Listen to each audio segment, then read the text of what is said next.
are going to discuss about the trend in diets, what you should know as a medical practitioner. So we're trying to cover why we diet because of health concerns, primarily because of obesity and other health concerns. So, but I will just discuss about the burden of obesity, then the principles of dieting, why we should do dieting, then benefits of weight reduction by diets, and most importantly, popular diets among us and their benefits and concerns, and about the few queries most of the patients frequently ask from us. So we'll try to cover these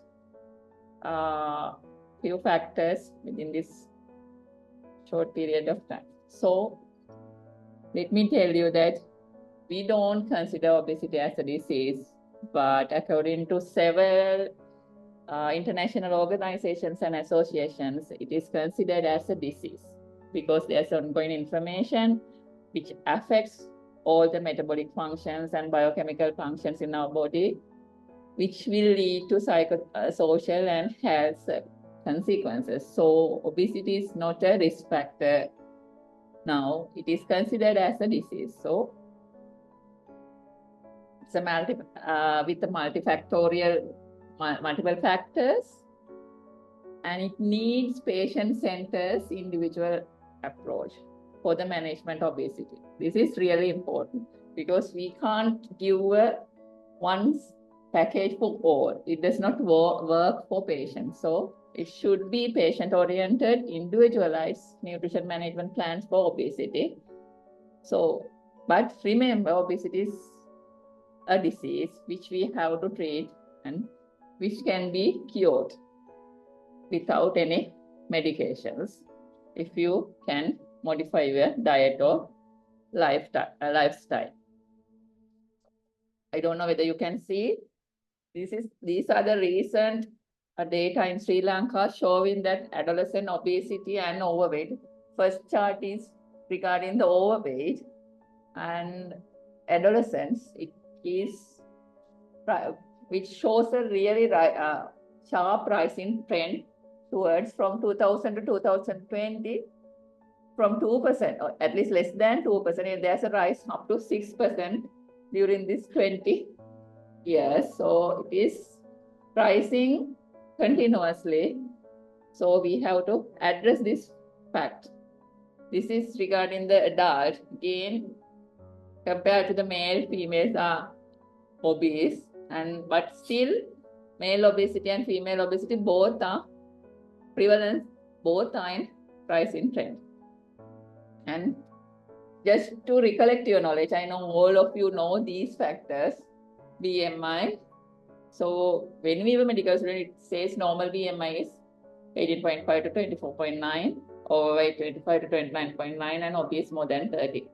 But for Asians, we consider 18.5 to 22.9 as normal, because when we consider Asians and other Europeans, we have more fat mass than the fat-free mass. So same when we compare two people from European country and from Asian country with the same BMI, we have more fat, which leads to chronic inflammation and all the complications of metabolic syndrome and other NCDs. So what we should target is to maintain our BMI at least within 18.5 to 22.9.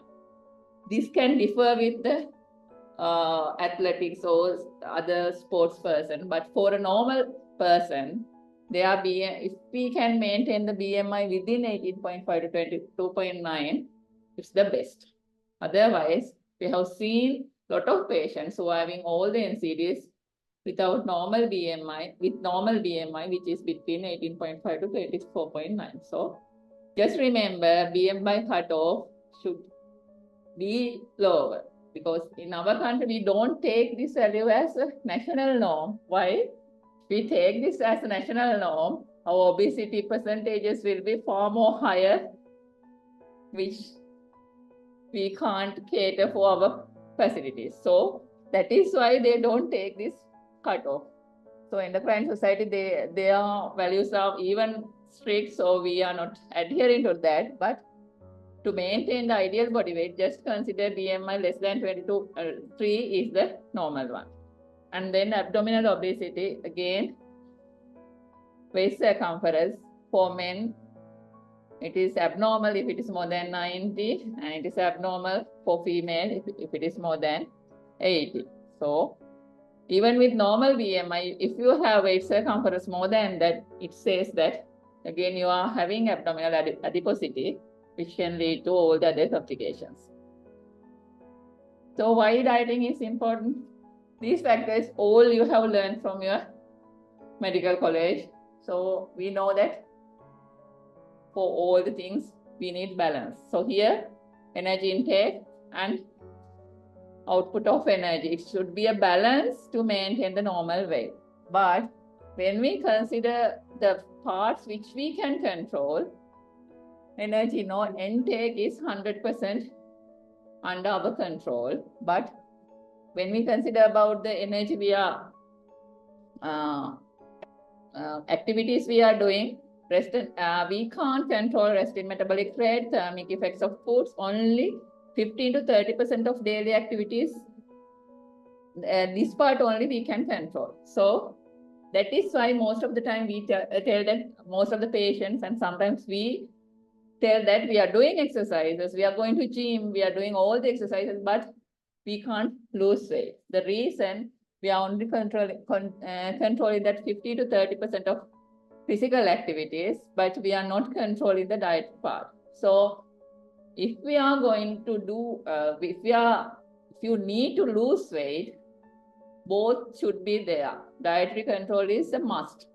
Then exercise, we do need to do exercise, but exercise will help to lose the weight and maintain the other metabolic activities and optimum lipid profile. But still, for the weight loss, diet will play the mainstay. Okay. So this is just a simple comparison of exercise and diet. So when we do cardio exercises, normally we advise to do 20 to 40 minutes brisk walk, which will burn only 100 calories. And if we run, we have to run 10 minutes with this speed to burn 100 calories. If you are doing treadmill, you may know that if after doing 20 minutes of treadmill only, we are burning 130, 140 calories. And then swimming 15 minutes, cycling 15 minutes. If we are doing all those things, we will burn only 100 calories, which is equal to your 1 bottle of soft drink, 2 chocolate biscuits. You know that 1 chocolate biscuit is having 55 kilocalories. So 2 chocolate biscuits. After exercising, if you are eating 2-3 chocolate biscuits, yes, what you have burned, you have easily gained. And Chinese roll, more than 100, 150. And half piece of icing cake, again, more than 100 calories. So that is why we can't lose weight along with the exercise. That is why diet is important. And so why weight loss is important for patients? There are proven benefits, mortality benefits and morbidity benefits. So 20 to 25% fall in total mortality if you lose 10 to 15% of weight in overweight or obese patients. So diabetes-related deaths, obesity-related cancer deaths, all there is effect from this 10 to 15% weight loss. And for the diabetes, yes, we have already seen in our clinics, if they lose weight, fasting blood sugar improves, HbA1c improves, and lipid profile will improve. So most of them will get improved with more than 10% of fall or rise. So normally when you know that obese and overweight patients, they may have 30 to 40 kilos more than their ideal weight. But our target is normally at least to lose 10% of weight within 3 to 6 months. But we can have rapid weight losses, fast weight losses. I'll discuss it with next few slides. But whatever the target you are having, there is no difference in the weight gain after 9 months. So key point in dieting is weight maintenance. That is the most important thing. Whatever the diet you are using to lose weight, it will help to lose weight. But the difficult part is maintaining that weight, because if you don't change your dietary habits, or if you don't modify your diet or physical activities or lifestyle, again we are going back to our normal routine diet, which will lead to weight gain after losing weight. I'll talk about it. It also causes the losing of muscles and accumulation of more fat. So, and for weight maintenance, along with the diet, exercise play a key role. So, to maintain weight, you have to maintain your metabolic rate. So, along with exercise, it will increase the basal metabolic rate and will help to maintain the weight. So, diets. There are so many diets. I know that with the social media and the other media and so many people, they are giving us so many diets. So the problem is all these diets will help to lose weight, but we are having concerns whether this losing of weight is healthy or unhealthy. Sometimes with this weight loss, we will we will not take our micronutrient requirements, and we will lose more muscles, and there can be health issues. But the main concern is sustainability issues, because these diets, they give for a short period of time, and we are practicing during this short period of time. After this short period of time, what we do is we are going back to our normal routine dietary pattern, which will cause again weight regain, which is not good for us. So when we consider diets, there are low calorie diets and low carb diets, but all low calorie means we are reducing our calorie intake, and low carb means we are reducing our carb intake. And then there are so many different diets: intermittent fasting, vegetarian diets, and General Motors diet. You may have this detox diets. All these diets are used to lose weight. So low calorie, most of the time it is low fat diet. What we do here is we cut down the calorie in our diet. So most of the time calorie cut down will be done using a plate model. So we are cutting down carb and fat mainly, and we increase the protein intake. So just this is the plate model which we have used for several years. So what we introduce is quarter plate of rice, half plate of greens. Greens means whatever the green vegetables, salads, malung, all the things, and quarter plate of protein source. So this is the plate model we are using, which is really effective. So with greens, we increase the fibers, and so here I have put white rice and again then a red rice. So when we consider the plate model, amount matters. We'll discuss about the rice types later. So here we reduce carb, fat, and oil. And there is evidence showing that plate model is very effective in weight reduction in post-MI patients, but not only in post-MI patients, for all the patients who are having fatty liver and obesity and all the complications, plate model is effective. And this is the first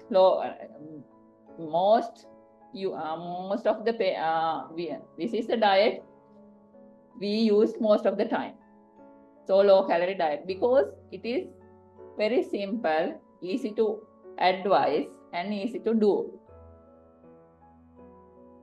there are Mediterranean diets. Again, they reduce the calories, but their mainstay of oil is olive oil, and they reduce the intake of red meat and other processed foods, and again increase the intake of vegetable and fruits, green vegetables and fruits, and then non-refined cereals. And they have, as this is a diet from Mediterranean countries, they have advised taking red wine with the one serving per day. So this again had shown that it is effective in chronic diseases, basically NCDs, but it is that low-calorie diet we are practicing is a somewhat deviation from this Mediterranean diet. And this is very low-calorie diet. In low-calorie diet, we advise to give 1,200 kilocalories per, at least 1,200 to 1,500 kilocalories with adequate protein depending on the patient's weight and patient's other clinical conditions. If they are having renal diseases, we have to reduce protein intake just like that. VLCD is the diet when we are giving calorie intake less than 800. So normally it is said that we have to add meal replacement with this VLCD diet, but even without meal replacement, we can practice VLCD diet with our normal food intake. With that, we can achieve the rapid weight loss. That means we can achieve this 10% weight loss within 6 to 8 weeks. So it is very fast, and there are multiple positive metabolic effects with VLCD diet. So yeah, by giving 1 cup of rice for 3 main meals with that plate model, basically we are achieving this 800 calories diet, which is very successful in normal patients. But there are concerns. They are having fatigability, sometimes constipation. With this rapid weight loss, there's a risk of getting gallstones, kidney stones, and if they are taking more protein, it can lead to gout flares, and most of the time insufficient mineral and vitamin intake. So we have to monitor them and give unnecessary micronutrient supplementation when we are going for very low calorie diet. But this can be done in our normal routine setup even without meal replacement. And then most popular part, low carb diet, or what you call is Atkins or keto diet. So here what we are doing is we are reducing carb intake and we are not increasing fat, but we are taking normal fat and reducing carb intake. So there are 4 phases: induction phase, and then ongoing weight loss, pre-maintenance and maintenance phase. So what we do is during induction phase, we reduce the carb intake to 20 grams. That means very small amount. 15 grams is half a cup of rice. So just like that. So this 20 grams is also not from rice, from starch and other leafy vegetables. So if we take non-starchy vegetables 1 cup, it will give 15 grams of carb. Only that is taken in this induction phase, and then adequate protein according to the patient's weight and clinical conditions, then higher proportion of dietary fat. So this is the induction phase for a low carb diet. So we are inducing weight loss during this period. So basically no carb intake, which is really difficult for our patients. There are patients who are dedicated to this, who can do it, but in our setup, in this area, most of the time they are living on rice. So advising not to take rice is a torture for them. So that is why we don't practice low carb diet most of the time. But if the patients are willing, yes, sometimes we practice, but it is for a shorter period of time. Then ongoing weight loss period, again, wider variety of vegetables, seeds, nuts, and low glycemic fruits. That means berries. In Sri Lanka, we can use veralone, LD, just like naran, just like those fruits, not banana or mango. All those fruits are having high glycemic index, so we can't use those fruits. Then pre-maintenance phase means then with that we can achieve our weight loss goal. If it is 10%, after this 10% weight loss goal achieved, we can slowly increase the carb intake up to 60 to 90 grams of carb per day. 60 to 90 grams mean roughly if we take 2 cups of rice per day, 2 to 3 cups of rice per day. But again, with that increased fat intake, we don't have to cut down fat. But again, this is with the this is after achieving the weight loss goal. So first we have to achieve weight loss goal without any carb. Again, then we can slowly increase the carb intake only up to 3 cups of rice per day. And all phases should have saturated, monosaturated, and polyunsaturated fatty acids. What are those saturated, monounsaturated, and polyunsaturated fats? Saturated means obviously what we can take is coconut and coconut oil. Then poly and monounsaturated fat we can take from seeds like peanut, cashew, cotamba, almond. Then omega-3 from small fish, thalia, sudaya, salmon fish. All those fish have lot of omega-3 fat.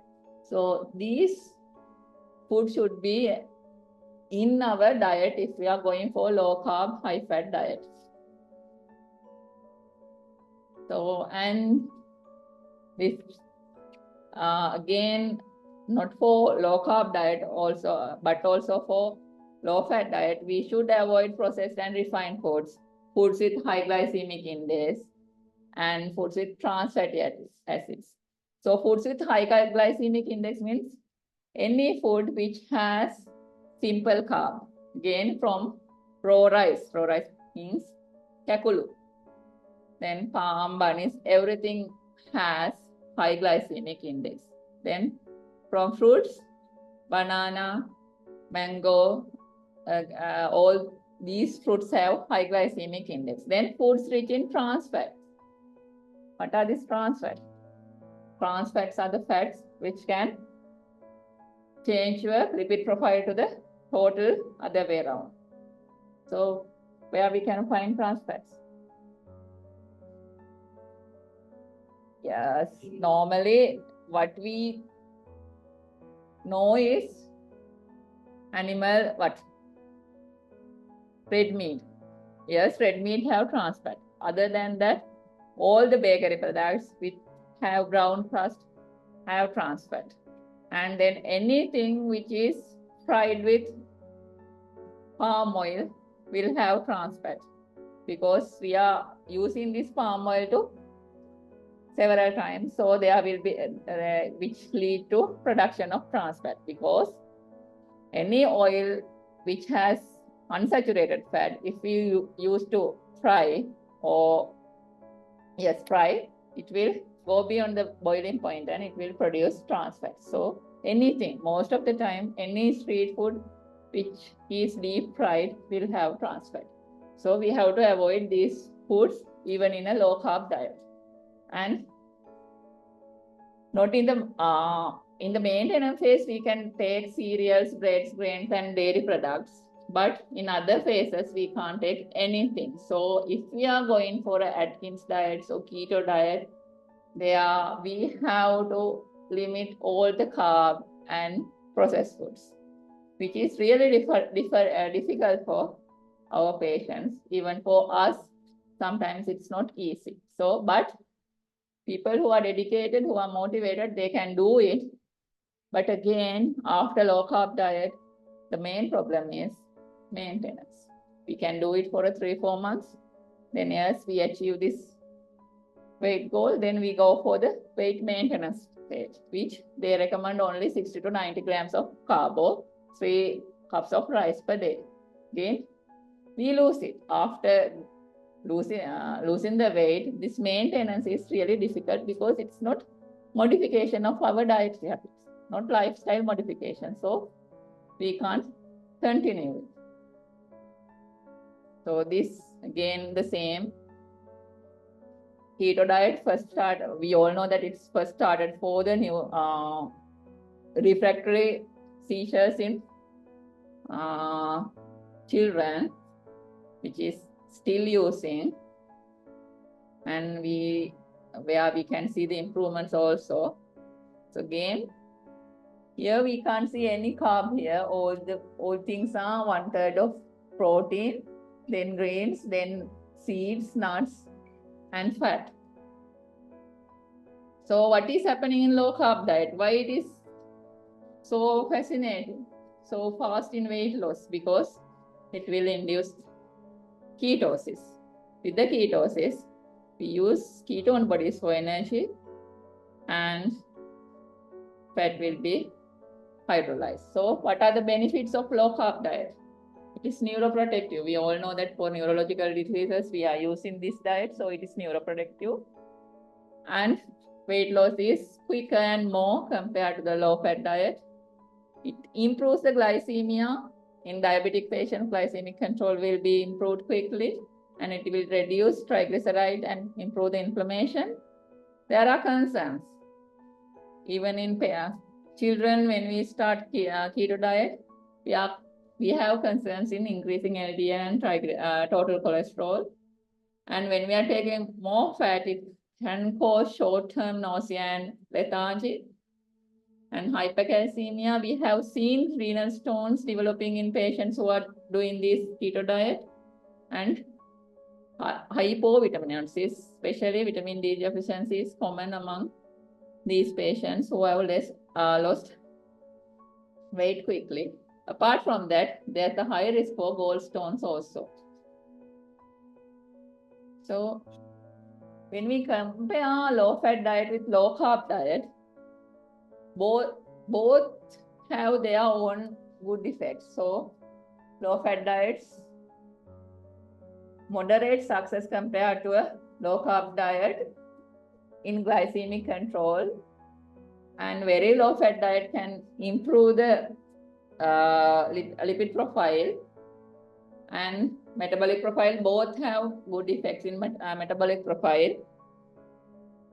The problem is with low carb diet is sustainability issues again, which I already told. If we go for low fat diet, slowly we can practice it throughout our lifestyle. But with low carb diet, long-term practice has issues, and when we go through the evidences, they have shown the effects, positive effects for a shorter period of time. We don't have evidence to show this is not good or bad when we do it for a longer period of time, more than 3 to 4 months. That's the other concern. So, and then along with that, we talk about intermittent fasting. What do you think about intermittent fasting? So it is more about scheduled eating, various types, 16 to 8, 14 to 10. Normally, but we can start with 12, because if we think about yourself, we eat more than 12 hours per day. We are starting from 6, we are eating until 10. So it's more than 12 hours. So if we are doing intermittent fasting, first start at 12, at least try to maintain fasting for 12 hours. So it will induce lipolysis, and they say no long-term trials, but this is the recent article I could found from Lancet in April article, which showed that CER means continuous energy restriction diets. When compared to a continuous energy restriction, if you do intermittent fasting, it may decrease weight circumference, which is good for us, which reduce the abdominal obesity, and it will reduce fat mass, it will reduce total cholesterol, triglyceride and LDL, and systolic blood pressure and insulin. So it has good effects. And then this intermittent fasting can increase the HDL and fat-free mass, which is muscle mass. So we can't ignore intermittent fasting. We all know, as I think majority are Buddhists, so we all know that Tuhamdru also followed this method. So it is not bad, it is good. So at least try to maintain that 12-12, because more than 12 hours we are eating. We are starting from 6 with the cup of tea, and again at the night, again with a cup of tea, 10 or 12, 11 we stop eating. So this should be changed, not only for weight loss, obesity patients or overweight patients. Even for normal patients, this will improve their cholesterol, lipid profile and glycemic control, and the other metabolic effects will be increased. So basically, when I practice, I normally use low calorie diet and very low calorie diet with intermittent fasting, which is fairly acceptable for the patients in our area, and if they are motivated, they can gain the effects. But I never refuse this low carb diet also, but for a short period of time. If the patient or if anyone is willing, they can do this for a short period of time. For the weight maintenance, they may have to go for low calorie diet. Then there are most of the patients who use social media, they can find this General Motors diets. They are there for a very rapid weight loss. Normally within a week, they can lose 6 to 8 kilograms. They are giving 7-day diet plan. So one day all fruits except banana, just like that. They are giving diets for 7 days. What you have to do is follow this diet plan. At the end of the week, they will lose 6 to 8 kilos. Okay, but again, we can't continue this. And when we are losing weight here, as we are not taking adequate protein, we are losing both fat and muscles, which is not healthy. The other thing is, sometimes,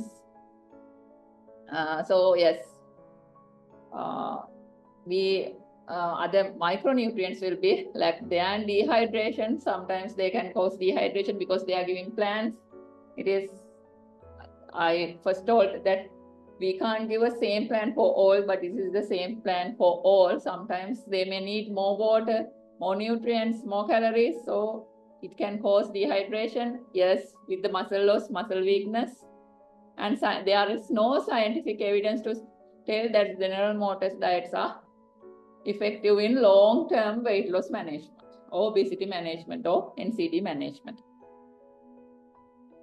But yes, if you need a rapid weight loss, we can go for that. But after that, maintenance is your responsibility. Then there are detox diets, detoxification. So they are telling that they will remove toxin from the body and promote health and aid in weight loss. So what they do is fasting for 1 to 3 days, then detoxifying juices. There are several plants given. They are using lemon, oranges, lime, several fruits to as fresh fruit drinks to detoxify body, and they are giving specific fluids, liquids, and herbs. So again, they can lose weight. Yes, obviously with all these diets we can lose weight. There's no argument. But again, no long-term benefit. Weight regain is the main concern, and we lose our muscles. And meal replacements. So what do you think about meal replacement? Yes, they have adequate, that meal replacements are given for specific diet plans. Basically, most of the time in very low calorie diet plans, we can give meal replacement. When we do diets, we give a priority for protein intake. So we have to give adequate protein to maintain muscles while losing fat. So these meal replacements have adequate protein, and they have adequate micronutrients. That means vitamins and minerals. And filling effect is there, but the main concern is they are very expensive. And sometimes, without proper follow-up, if we take meal replacements, sometimes what they do is they take dinner, and for weight loss, they take meal replacement. But we should understand that these meal replacement supplements also have some amount of calories. Normally, 200 odd calories are there. So, if we are taking meal replacement, that is to replace a meal, not an additional drink. And sometimes when they can't, I just heard this story yesterday. One of our doctors who's doing this VSCD diet was with meal replacement, where he couldn't get the filling effect with one meal replacement sachet. So what he did is he took 2 meal replacement sachets per day, per meal. That means roughly 500 calories per one meal. So we can't do that. Even with meal replacement, we have to have a limit. We can take only one sachet for one meal, which can replace our diet. So meal replacement, we have to, if you are rich enough to have money to spend, but you can do it, but it is only for replacement of one meal. Normally, what we advise is use a meal replacement for the diet. You are taking more calories. If you are taking a heavy dinner, replace the dinner with meal replacement. If you are taking a heavy lunch, replace the lunch with the meal replacement. Then only you can get the benefits. Then medications. Yes, unfortunately, there are no medications for weight loss, but we can use these lipase inhibitors, orlistat, as a supportive measures. We can't reduce weight alone with this orlistat. So with the dietary control, if you can't control the fat intake, adding lipase inhibitor will help in weight loss. But you should have a diet plan. You should have a proper dietary restriction of carb intake. With lipase inhibitors, we can reduce some amount of fat intake, which will help in weight loss. And yes, it is effective with proper nutrition management only. And other herbal remedies, there are several herbal remedies which people use, garcinia and so many things. Yes, they may have effects, but unfortunately, we don't have scientific evidence. And with people use laxatives for weight loss. No effect with laxatives. Sometimes they will end up with dehydration and even with AKIs if we use laxatives for a long term of period. Then these are some controversial points we are talking about the coconut. So coconut has saturated fat. If we take a lot of coconuts and coconut oil, it will increase LDL and as well as some amount of HDL. So, but we don't promote coconut intake. Yes, if you are following a low carb diet, yes, you can eat some amount of coconut. You can add some amount of coconut oil for the diet. But for a normal population, we don't promote fat and oil intake or coconut and coconut oil intake, because in this area, people have plenty of coconuts. So they are using huge amount of coconut and coconut oil for cooking, which will lead to obesity as well as grade 1, 2, 3 fatty liver. So we personally don't promote coconut. So healthy coconut intake is okay. That means 5 healthy people can take 1 coconut per day for 3 main meals. That's only. So it is for 5 healthy individuals. And coconut oil normally for these 5, if there are 5 people in a family, we can go up to maximum half a bottle of coconut per week. Maximum, normally what we promote in weight loss is quarter bottle of coconut per week. If you follow, it will have effects. So the most people ask that, Sambola Hundai name. That's one main question they are asking because of the media. When we promote these some methods, they have that high fat diets where they use coconut. But in our population, if we say that coconut is good, they are eating coconut sambal or some any other coconut with this pile of rice. That is what they are doing. Normally, when we say that coconut is good, yes, it is good when we are going for low carb diet. If it is normal diet, we can't have that much of coconut because we are eating carb. We are eating adequate carbs, so we can't increase the sambal or coconut intake. So remember, for a healthy diet, we don't promote excessive intake of any fat or oil. Yes, we can have it with a limited amount. And this is another thing, rice variety. So this is a research done in 2019 which shows that this is glucose concentration or glycemic response. So glycemic response is high with white basmati, then red raw. Raw means capullo. So even anything parboiled will have low glycemic response. That means hamba puhal will have low glycemic response. Anything capullo will have higher glycemic response. So this is very important. Sometimes our people take ratu capullo. Ratu capullo means just after refining, they are having that pinkish white rice, which is capullo, which can increase this glycemic response, which is not good in metabolic equilibrium. So just remember, parboiled nadu is the best. If it is red, it will be better. But if it is white, it is okay, but you can't polish the rice. We have to have that purut in the rice. So parboiled rice is the best for any person.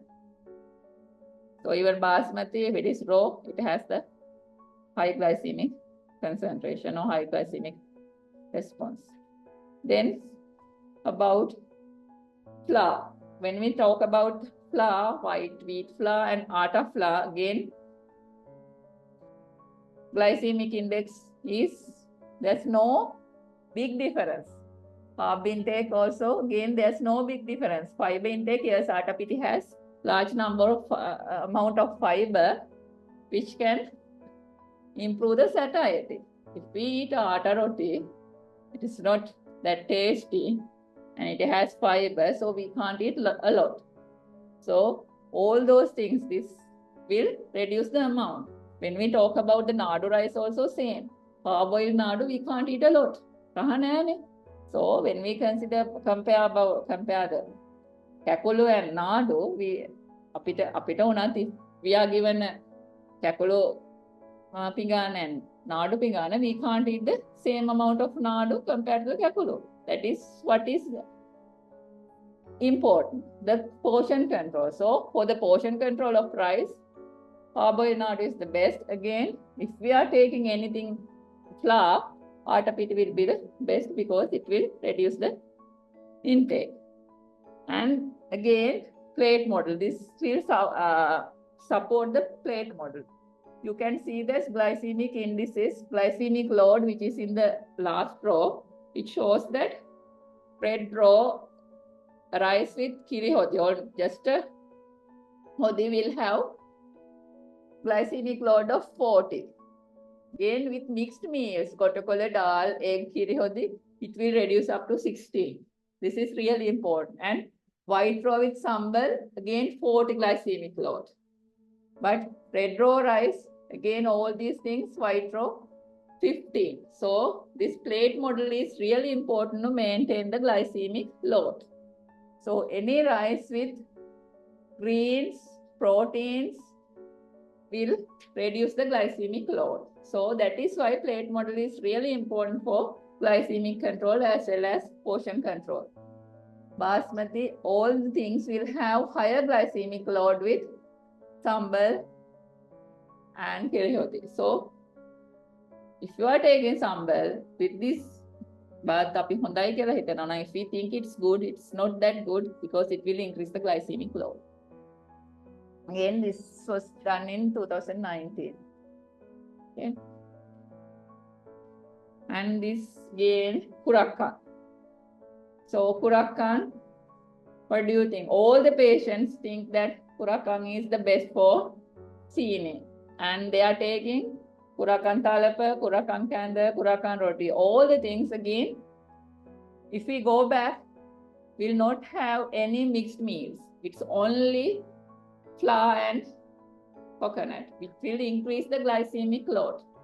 So please tell people Kurakan is not the best option for glycemic control. Again, when we look at the glycemic index, again, there's no such difference. Kurakan is better if we can take as a whole, not as flour. Flour, whether it is Kurakan, whether it's wheat flour, whether it is rice flour, there's no such difference because we are taking it as simple carb. We don't, when we are eating string hoppers, we don't add any mallunno. We are taking it with kirihoti and sambal, which increase the glycemic load and glucose absorption. So whatever carb you are taking, if you can follow up that plate model, it will help in controlling the weight as well as glycemic control and other metabolic parameters. And again, kesel or banana. Same, all the types will have the same amount of calories in 1 gram.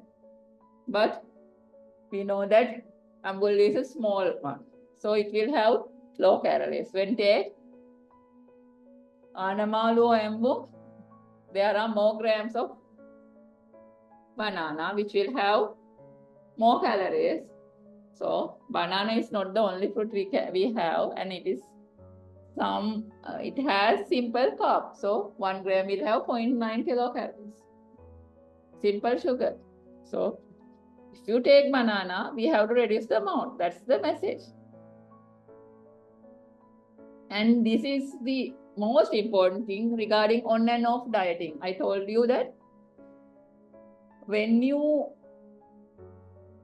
lose weight, you lose lean body mass as well as fat both. But when you gain weight, we gain minimum of muscles with lot of fat. So if you are doing on and off dieting, you will gain more fat and you will lose more muscles. When you lose, muscle and fat both will be lost. When you will gain only fat. So at the end of the day, what will happen to the lean body mass? Lean body mass will go down with the same weight and fat percentage will go up. That is what is happening with on and off dieting. It is not good. So sustainable weight is really important. Otherwise, what we do is with this detox diet or low carb diet, within 3 months we lose weight. Then we eat for 1 year. Then again we take 3 months and we lose weight. At the end of the day, if you do the body composition analysis, you will have more fat even though you have normal BMI. So sustainable weight maintenance is really important. Otherwise, even with normal BMI, you will get all the complications of NCDs. So frequent diet without exercise is not good. We have to maintain weight. And regarding eggs, so 1 or 2 eggs per day, it says that recent trials, there's no association with cardiovascular deaths. So you can advise, if they ask, we can tell yes, you can eat 1 or 2 eggs per day. And regarding water, there's no effect or benefit in weight loss, but individual effects will be there with the filling effects and everything. But with scientific evidence, we can't find evidence to say that water will help to reduce weight, because so many patients ask whether if we take hot water, whether it will burn the fat. So there's no such evidence. I didn't say not to eat. Yes, you can eat whatever you like, but we have to maintain the portion. Portion control is the most important one. So reducing daily calorie intake is the most important factor for weight loss. You can use any method to reduce the calorie intake, but it should be sustainable. So maintenance of a low calorie intake should be continued throughout the individual's lifespan.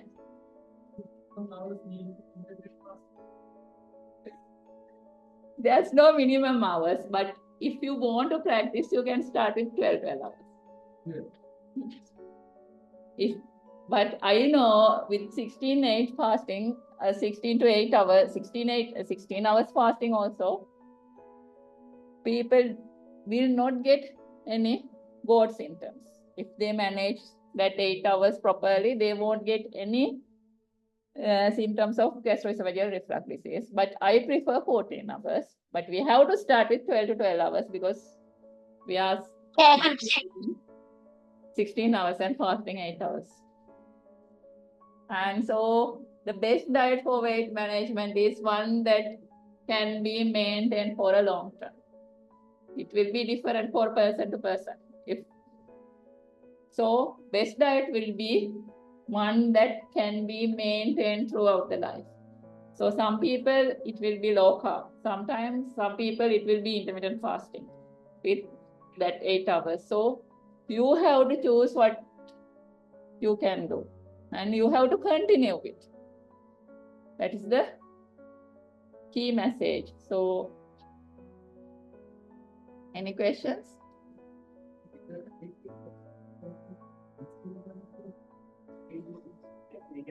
Yeah.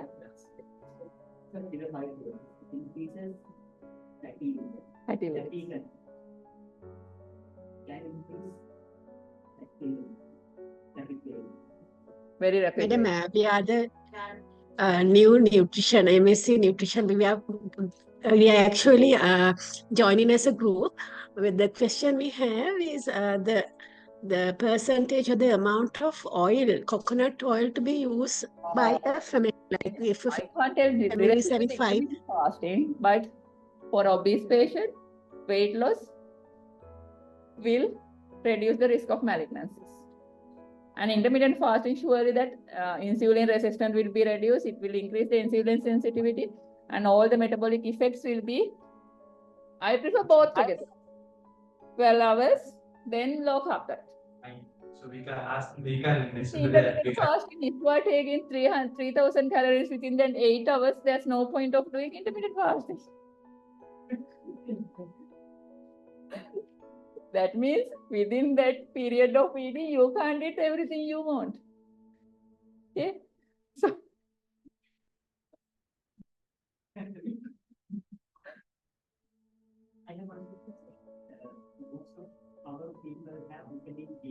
yes.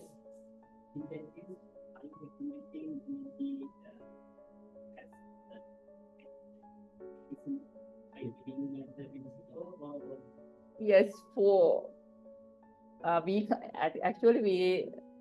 tend to think that vitamin D is given from sun and we are getting all the vitamin D. But if you want to take vitamin D from sun, you have to stay for at least 45 minutes from 11 to 12 in the not that morning sun. So which is not happening, and we are wearing all the clothes. So and we have more melanin, so absorption is very poor. So yes, I think I offer supplementation. Most of the time, if you have that aches and pains and all the things, if you take vitamin D, it will improve. Yes.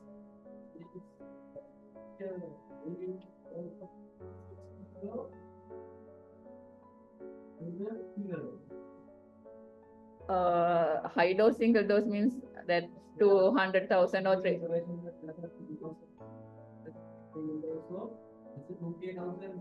Yeah. In a deficient patients, no. to 200 or 300,000 3 monthly. Single dose, it should be given 3 months if in a deficient patient. But if we don't have any gut problems, oral is better. But it should be in a deficient patient, it should be at least 3,000 to 5,000 daily, at least for 6 to 8 weeks. But when we consider about the financial effects and everything, I prefer going for that weekly 60 or 50,000 vitamin D for 6 to 8 weeks in deficient patients.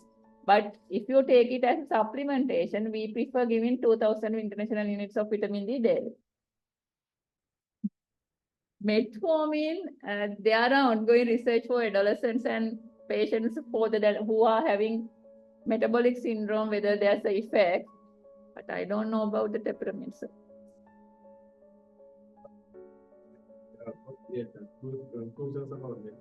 Yes.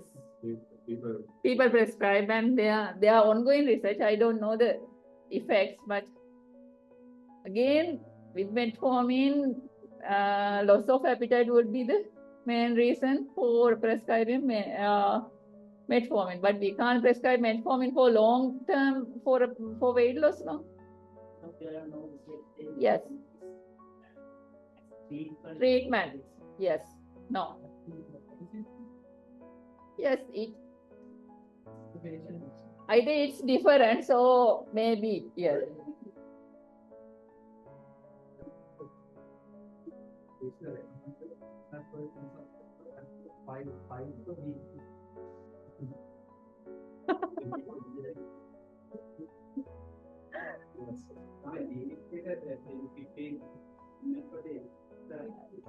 Yes, one tablespoon per day per person.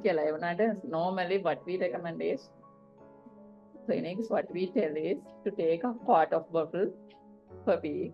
Sometimes, when we consider about our patients, they are taking three bottles per week. So they can't reduce up to quarter bottle. So we tend to ask at least to take half a bottle.